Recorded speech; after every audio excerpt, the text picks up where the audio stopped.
రోజు 21 ఏళ్లకే ఎమ్మెల్యే చేయాలి అని చెప్పి నేను అడుగుతా అని చెప్పి నువ్వు అన్నావు.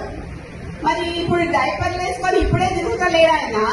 నువ్వు నెక్స్ట్ 2 ఏళ్ళకి మళ్ళీ సీట్ ఇస్తానంటే ఏంటిది? ఎక్కడి నుంచి ఎక్కడికి పోతున్నామని అడుగుతున్నా నేను ఇవాళ. నువ్వు ఒకసారి ఒక మాట మాట్లాడుతావు, ఒకసారి ఒక మాట మాట్లాడుతావు. నువ్వు కొన్న మురళికి ఎందుకు రాజకీయంగా ఆయన తొక్కదలుచుకున్నావు? బీసీలను తొక్కదలుచుకున్నావా?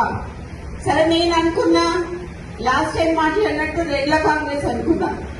అక్కడేమో సంగారెడ్డికి పోయినప్పుడు నిన్న అక్కడ జగ్గారెడ్డి గారికి ఏమో అధిష్టానం చెప్తుంది అని చెప్పిండు. ఇక్కడికి వచ్చేమో రేవంత్ ప్రకాష్ రెడ్డి టికెట్ ఆయన్నే ఇచ్చినట్టు చెప్తాడు. ఇక మన 119 నియోజకవర్గాలకు కూడా నువ్వే ఇయరాది అయిపోతుంది.